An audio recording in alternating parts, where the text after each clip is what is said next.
હે ગાઈસ, આજે અમે લઈને આવ્યા છે ફલાફલની રેસીપી. તમને હું બતાવ કે ફલાફલ યુએસમાં કેવી રીતના બનાવાય.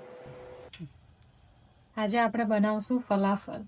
આ ફલાફલનું ખીરું રેડી કર્યું છે. આપણે મસૂરની દાળ આખી રાત પલાળીને પછી એને ગ્રાઇન્ડ કરીને અંદર લસણ, મરચું, કોથમીર, તલ ને મીઠું નાખીને રેડી કર્યું છે આપણે આ ખીરું. હવે આને આપણે બોલ બનાવીને ફ્રાય કરશું. આપણે આવી રીતના બોલ બનાવ્યા છે ને આ તેલમાં મૂકીને ફ્રાય કરીએ છીએ. આપણે ફલાફલ માટે વ્હાઈટ સોસ બનાવીએ છીએ. તેમાં કાઢ્યું છે આપણે થોડું લસણ કાઢ્યું છે, એની સાથે દહીં કાઢ્યું છે. દહીંની અંદર આપણે મરી, ગાર્લિક પાવડર અને લાલ મરચું નાખ્યું છે. હવે આપણે એમાં નાખશું મેયોનીઝ. આ મેયોનીઝ એડ કર્યું આપણે અંદર થોડું, અને સિરાચા.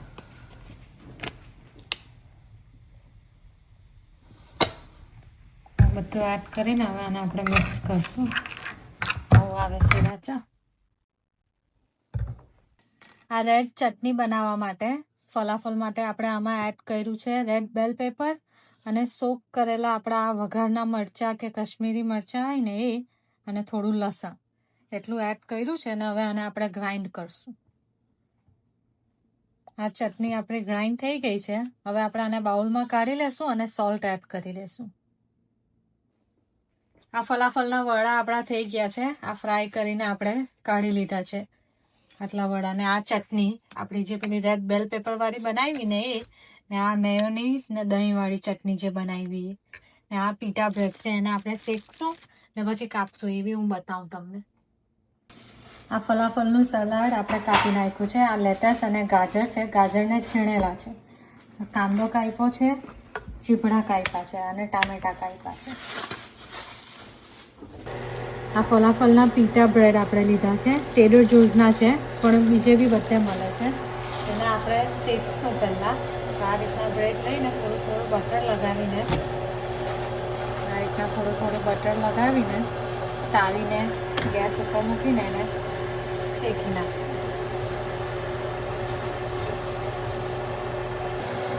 આ બ્રેડ આપણે બંને સાઈડ શેકીએ છીએ. આટલા શેકાયા છે, હજુ થોડા શેકાશે એટલે થઈ જશે. આ મેયોનીઝની ચટણીમાં આપણે છેલ્લે કોથમીર નાખીને એને રેડી કરી છે. આ બધું સલાડ આપણે મિક્સ કરી દઈશું એક બાઉલમાં.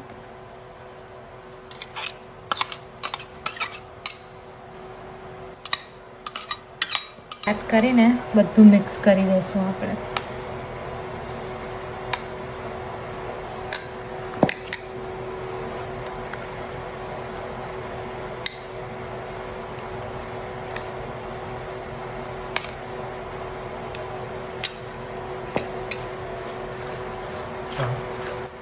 આ બ્રેડને આ રીતના આપણે વચ્ચેથી કાપી નાખશું.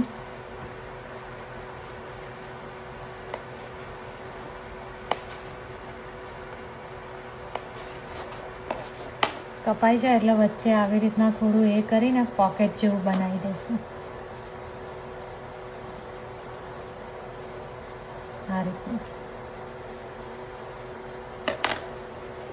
પોકેટ બની જાય એટલે પછી અંદર થોડી થોડી આપણી ચટણી લગાવી દેવાની.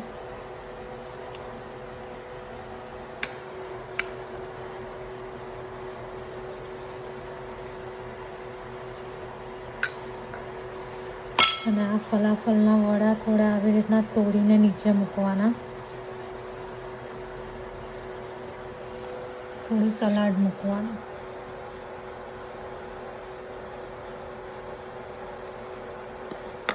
એની ઉપર પાછા આપણે આવી રીતના તોડીને ફલાફલના વડા મૂકશું.